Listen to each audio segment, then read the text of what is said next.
Hello, everybody, and welcome to this week's episode of Right to Know, your weekly Pennsylvania policy podcast from the PLS Reporter.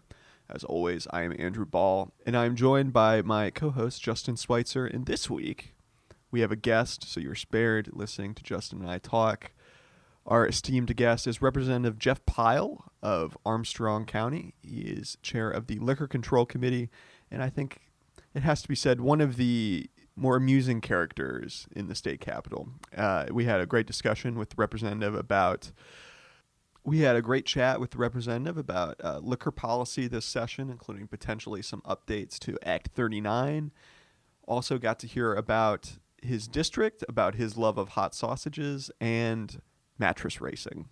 For those things to make sense, you're going to want to keep listening to our interview with Representative Jeff Pyle. Enjoy. Well, yeah, so this week on Right to Know, we are joined by Representative Jeff Pyle. Hello. Of the 60th Assembly District, Correct. Right? That's Armstrong. Armstrong, Butler, and Indiana counties. Okay, I was going to do that off the top of my head, but you would obviously know. I do.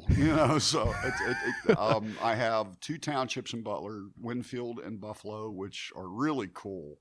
I mean, if you're into the micro scene, micro brews, you got to go hit there. They're doing it right.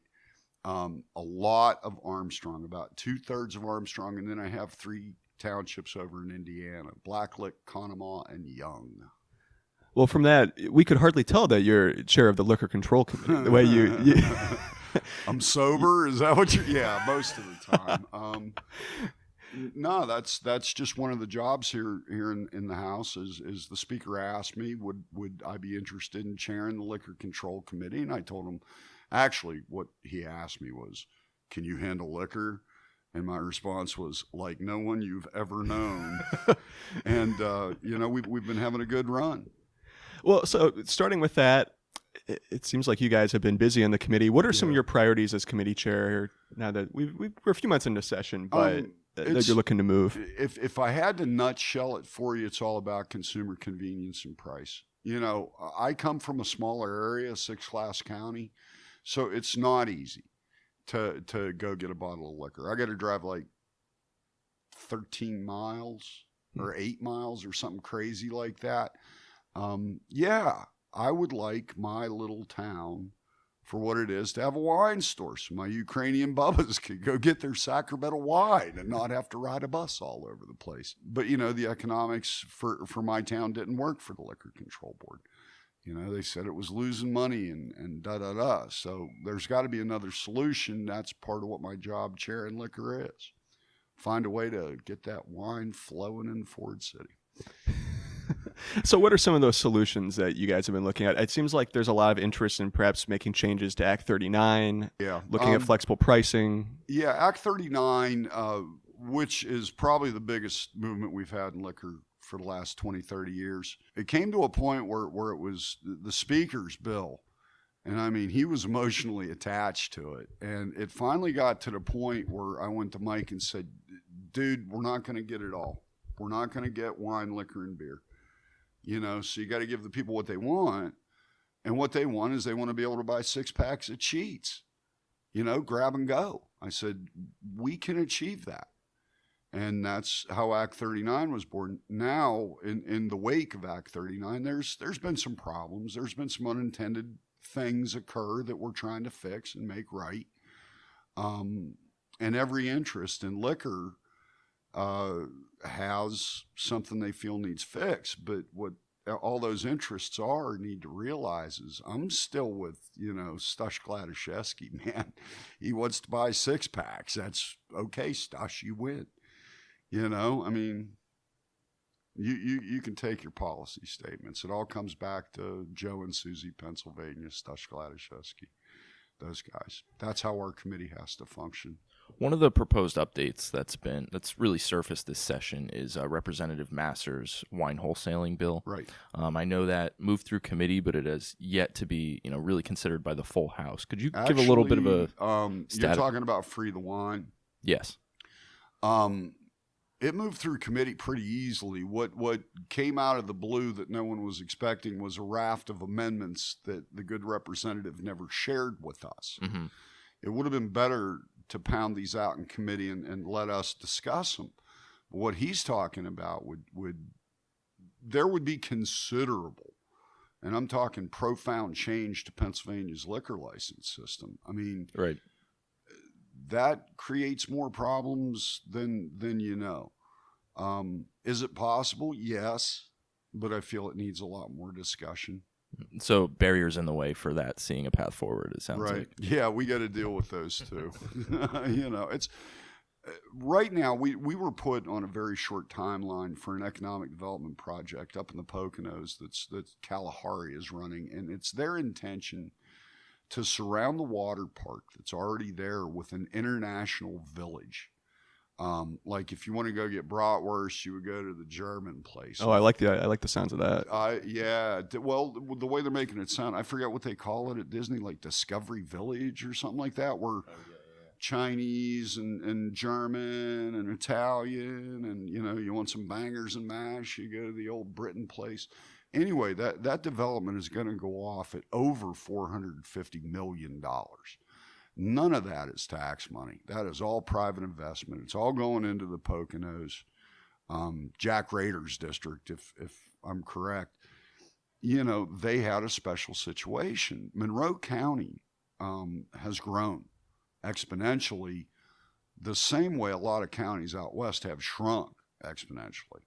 One of those counties was Cambria, Johnstown area. 200 orphan liquor licenses. We're not talking about the ones put in safekeeping. We're talking about people walked away from them. They are dead licenses. So our solution was pull the 50 out of Cambria that these guys need. They can build what they want, and the value of the licenses in Cambria goes up, But unbeknownst to us, we had to move some major language to enable that. We got it done. That was the bill a couple weeks back, right? Yeah, the Raider bill. $450 million private money invested anywhere in the Commonwealth helps us all. I'm from Pittsburgh area, but good for them. Right. Let's keep doing it. And since we ran that bill, we've had interest from other areas that want to do it. There's an outfit in Somerset that wants to talk about doing it. There's a group in York that are exploring the situation, so maybe we're on to something, and it's about, pushing the ball and moving the chains and all of that, every other cliche you like. All the sports metaphors. Yes. Putting it from 60, it's in the hole. Kind of as we've been talking, it seems like for you as chair, there are so many different interests in terms of liquor policy in the state. You have, in your district where you say you have to drive many miles to get to it. We need access is what we need. But other places, there are different concerns. Yeah. How do you balance that as chair? Well, you try to hear them all and give them all a fair look. And I'll tell you one we're going to. 22nd, 23rd of July, we're making our Eastern road trip this year and going out to Philly, which for a guy from the backwater living on the Allegheny is it's a trip, man. Those guys have problems with stop and goes. We're a little wee bodega on a corner that is like a convenience store, very Sheetz or Wawa-like, is selling shots of liquor at 7 a.m. to school kids. Now, never in a million years would I think that's happening. Why is the LCB not rained on them like a thunderbolt? Well, the rep from Philly says it's happening. So we're going to go look. And if this is what's happening, there's going to be a talk between us and the LCB. There's a shortage of licenses in Bucks County, and Craig Statz, who is actually an old restaurant man, he knows what's going on, says, hey, our problem is converting the old H licenses, which are hotel license. He has a lot of old ones. They're like less than 50 rooms, which in modern hotels, you can't really make money with less than 50 rooms. So the problem with that license is it's site specific. If somebody wanted to come in and open another hotel, they would have to tear down the one that's there right now and build in the exact same spot to be able to capitalize on that license. There aren't any to buy in Bucks County. and if you do, you're up in the $800 million range. So Craig's idea is let those guys that hold those old H licenses convert them over to a modern R, a restaurant license, which is the one everybody wants, for a fee. And then that way other people can access, beer, wine, all that stuff, with the least amount of disturbance. We're going to be going to Philly to hear that one. We're going to tour Jacquin's, just because that's Pennsylvania's largest distillery. And, throw axes, I'm told, but I don't know that. I've never done that. I'm like, what do you mean you're throwing axes? They go, yeah, we have these places you go throw axes. I'm like, we do that when we're hungry. Why are you making a big deal out of it? So that's going to go there. Walmart has obtained its first liquor license down in Fayette County outside of Uniontown. And in fact, they've changed the architecture of the store they're putting up just to be able to accommodate that. They feel there's a future there. And anytime you can get private money coming into the Commonwealth, it's good. Now, of course, when we talk to Walmart, all the beer distributors all across the state hold their breath. They see Godzilla stomping through their Tokyo. Right. And so you try to find middles. The guy that can find the middle usually wins. Well, I'm going to pass this back over to Justin to talk about non-liquor policy. But before, the question that's begging to be asked, what is your favorite craft brewery in the state? Actually, I'm not a big No? beer guy. I'm diabetic. The carbs wipe me out. But I can gun down a bottle of Maker's Mark with any man on earth. If I'm going to screw my blood sugar up, I'm going to be efficient about it. Not a bad choice either. No. Gotta like that red wheat bourbon. Which, by the way, if you have anybody looking for like a field trip for a day, go see Weigel in Pittsburgh on Smallman Street. Such a cool, and McLaughlin. Mm-hmm. Same deal, up in Moon. I mean, that's a really cool thing. And I know, I'm not sure about McLaughlin, but I know Weigel, if you agree to sit there and put labels on bottles with them, they'll feed you and you're sampling. We'll say sampling. As long as you're sticking labels on, but it's really cool to watch the process. It's not a bad deal. No. Moving away again from liquor policy Sure. for a second, what are some of the biggest changes that your constituents want to see in Harrisburg? I know property tax reform is always a big one. Property tax is always big. You know what? By and large, our people look for economic development. Jobs win the day. And we've had a little bit of success with that. We're attracting people now. One of the things we're really excited about that our caucus is doing right now is career technical ed training, because the need by the skilled trades is overwhelming. I mean, I get asked to go speak to a lot of school kids, and my kids just got out of school. So, and I tell them all, it doesn't really matter how you make $80,000 a year. You go get your college degree, you can end up making MTOs at Sheets at 3 a.m. You just don't know. But with the skilled trades, the bricklayers, the pipe fitters, the steam workers, all those guys, they are always looking for people. They all pay well. Most of them come with racks of bennies. And if you can make $80,000 that way, as opposed to driving into a cubicle in a coat and tie, it's all the same, man. Right. What's going to let you follow your bliss? That really underscores, it seems, the importance of that workforce development package that got moved through. Yeah, what's really cool is we've got some very, very good vocational tech schools in Indiana, Butler, and Armstrong, and I'm seeing a lot of cooperation between employers and these schools. And I was talking to a friend last night who owns a custom foam factory, which talk about finding a niche. This guy did. Yeah. He's a chemical genius. It's crazy to watch a strip of paper and he sprays chemicals on it, and like 30 seconds later, it's a 12-inch thick mattress. Wow. But he told me that the curricula, the teaching staff, the faculty from Freeport High School, very good school, are all going to his factory to talk to him about what does he need in employees. And I know he does. You know, he's like, I need like 6 people right now. I'm going to be hired another 13 within 6 months. That's winning. That's getting it done, man. Jobs. You know, don't be stupid with our taxes. And other than that, leave us alone. We don't like your anti-gun stuff. You know, that doesn't work for us. You know, you have problems, we don't. We enjoy where we live. You know, just leave us alone. Take care of our firemen. That would be cool. Take care of our ambulance services. That would be cool too. We're pretty no nonsense about it. So for the second half of our interviews here on the podcast, we like to get to know the lawmakers a little bit better, both them and their districts. Our first question that we like to lead off with was, what was high school Jeff Pyle like? Oh, a menace, a threat to society. He needed reoriented to be able to socialize with fellow humans.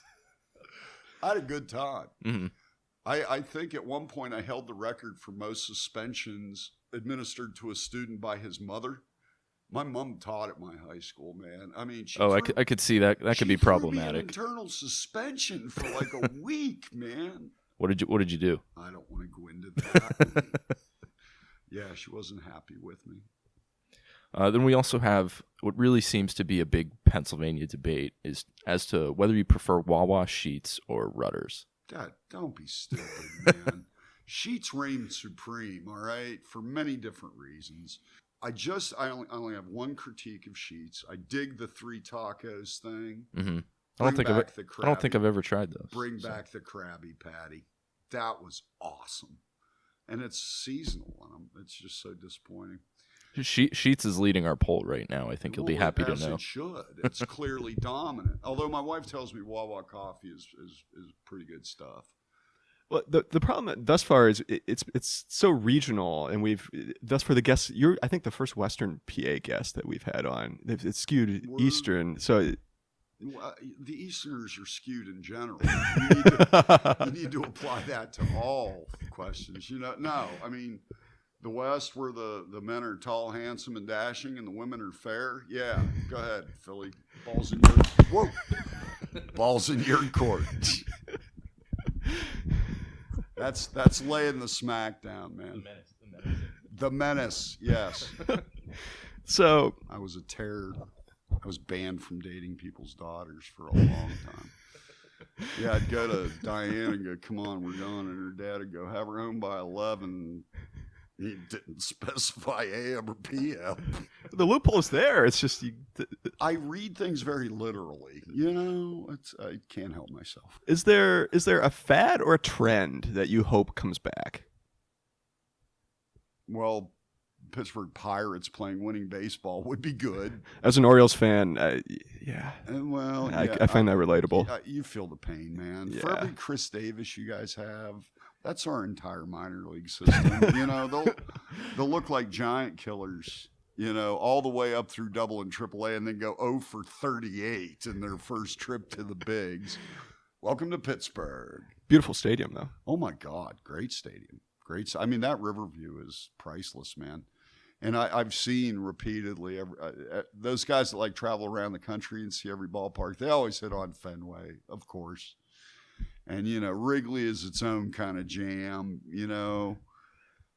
I haven't seen the new Yankee Stadium yet, but I have to, you know. It's pretty good. Is it? I'm from Baltimore originally, so I'm partial to Camden Yards and well, impartial to the Yankees. Park, man. Well, but I think PNC Park is my next favorite of all the ones I've been to after Camden. We had somebody that could, besides Josh Bell, that could hit it out of that park consistently. He's having a monster year. Josh Bell, yeah, he has like 20 homers already. I don't think we've had anybody with 20 homers since like Barry Bonds, man. Brian Giles, maybe?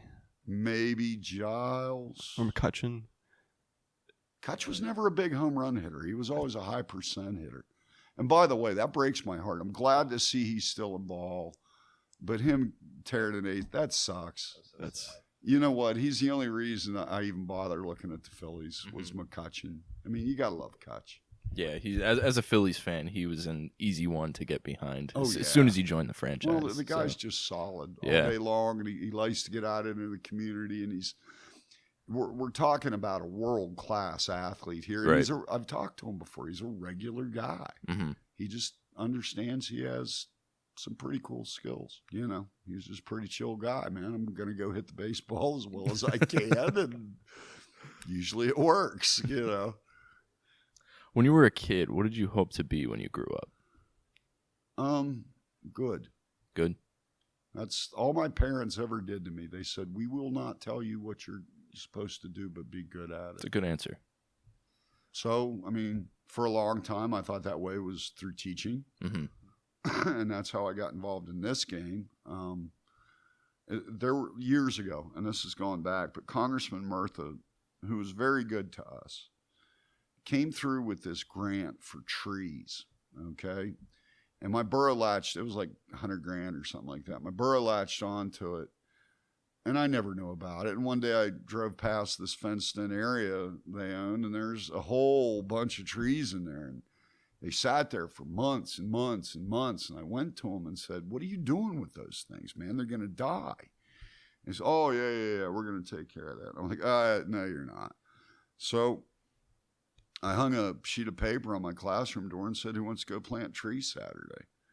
And about 150 kids said they did. And they rocked, man. I mean, my kids' efforts were largely contributory, we'll say. I won't say responsible, but contributory to my town getting more money per capita per person from the federal government than they'd ever seen. We helped raise $6.8 million for 3,400 people. So I went to the mayor at the time and I said, hey, could you write a letter, you know, for my guys here, you know, get into trade school or college or a job or something. And he told me he was too busy.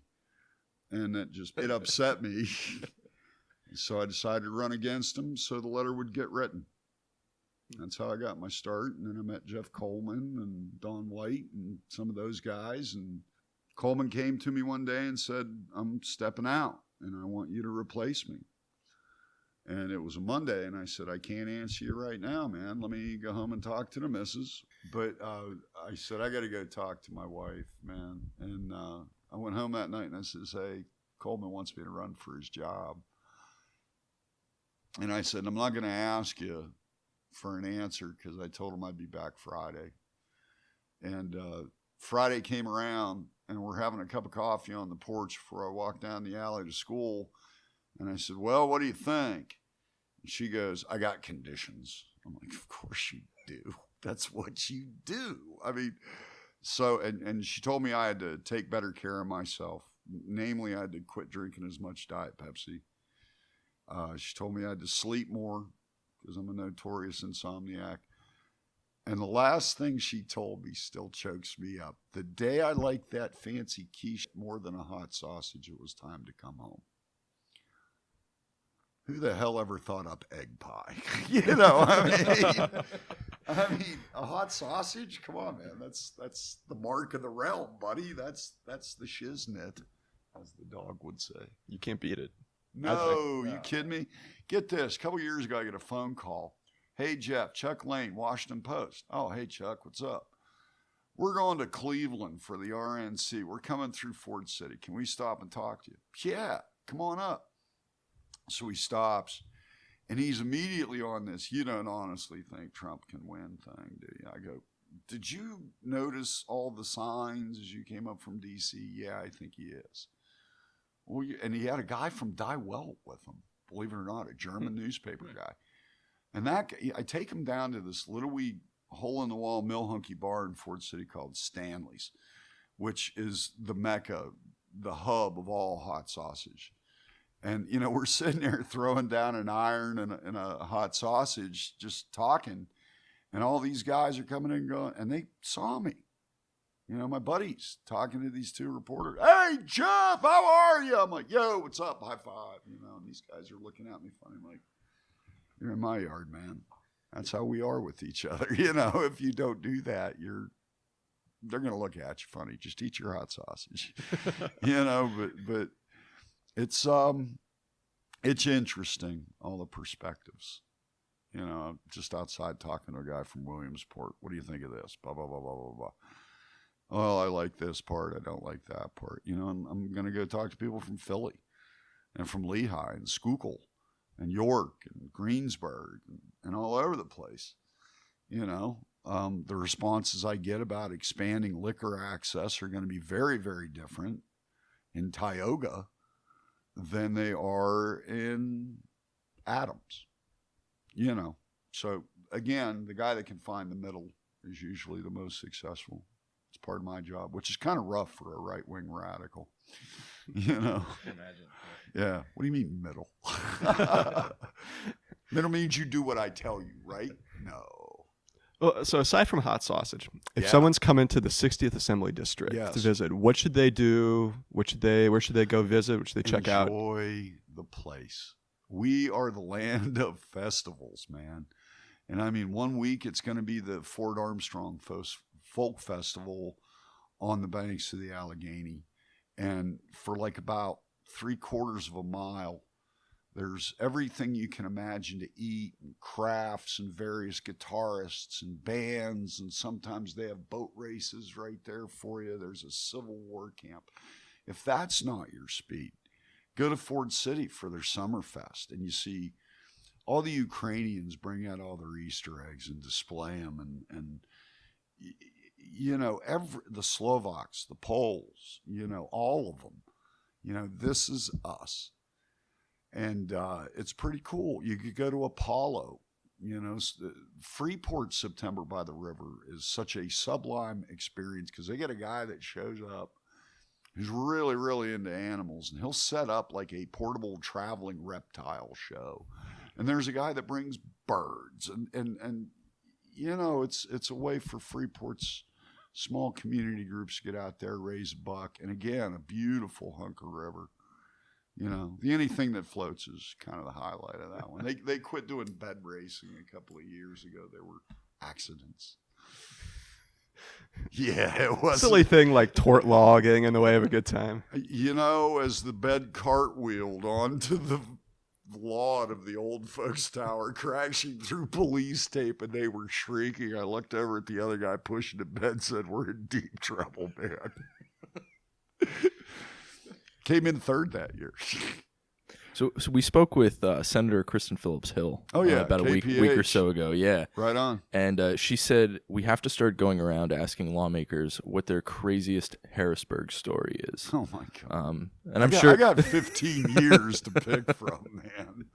That's a hard call, man. I mean, I know what she's referring to. We did this skit for the Gridiron one year. Okay. About the cast of the USS Enterprise, and I drew the role of Scotty, the chief engineer, and Kristen was Kathleen Kane. You know, yeah. And she had this really long black wig on that kept getting in her face, and I'd reach over there and slap that.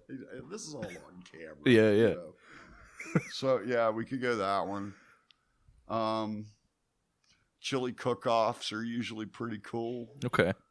South Street Party was always stupid. I mean, this place by itself is a microcosm of crazy. Yeah. You know, Absolutely. I walk in the front doors and I'm friends with all the security guys, and I'll go, hey, who's protesting me today? They're like, well, today it's, you know, and they'll give me the lineup. And I get a kick out of when they double book the main rotunda. Mm-hmm. And like groups from totally opposite causes. Like you might have the Humane Society, you know, pushing for a bill to throw sledgehammers through car windows on one side of the rotunda. And on the other side is the Future Farmers of America, you know, and you see them kind of looking at each other. You know, who can yell louder, you know, so just walk on by. Oh, I did have one the other day. I was down in the cafeteria, and I was waiting to pay, you know, in the line, and the governor walks by, and he stops, and he's a very genteel man, you know, and I shook his hand. Governor, nice to see you. How are you? And he kept on his way, and this guy I don't know comes up right behind him and grabs my hand and goes, Governor. I go, no, I'm no. And he goes, well, I just heard that guy say governor. I said, that was me saying governor. And I point, and Wolf was like probably 10, 15 steps past me towards the salad bar. And I go, you want to go talk to that guy? Which one? The bald guy right there. And I saw the governor turn around and look at me with his version of stink eye, which is also very subtle. So, I'm paying my attention, handing my money to the lady. And he comes back and he taps me on the shoulder and he goes, did you just tell that man I was an embarrassment? I went, no, I told him go talk to the bald guy. And I'm like, shit, I just said that to the governor, didn't I? Whoops. Then I tried to buy his Jeep. He got a new Jeep. I'm like, what'd you do with the old one, man? My kid needs a car. How much you want? Any success? Nah, it's still in his driveway, man. It's a nice new Jeep, though. I'm not into the black on black rims. That's just not my look. But, I'm like, hey, why is the top never down, man? I mean, that's why you buy a Jeep. Right. Rip the doors off. Oh, hell yeah. I know what your next car is going to be now. But, yeah. Jeep Gladiator. Have you seen them yet? Yeah. Ooh. See how much? Yeah, They're not- like not my 70. price range. They just built one with a 707 horse Hellcat in it. I'm like, yeah, that's just asking for points on my license. Yeah, that could pose issues. So we close these out on a little bit of a deeper note, and that Sure. is, what is the best piece of advice that you've ever received? No, be true to yourself. Know who you are. That's what you're good at. Always give more than you take. Well, Representative Pyle, we appreciate having you on. Sorry for breaking your No. microphone, man. No, that's all right. There you have it. There was our interview with Representative Jeff the Menace Pyle, as he referred to himself. And I'll tell you what, if that didn't make you want to go to Armstrong County, I don't know what will. We want to thank Representative Pyle for coming on and speaking about his work as chairman of the Liquor Control Committee. If you want to stay up to date with what Representative Pyle is working on here in Harrisburg, you can follow him on his Facebook page at Rep. Jeff Pyle.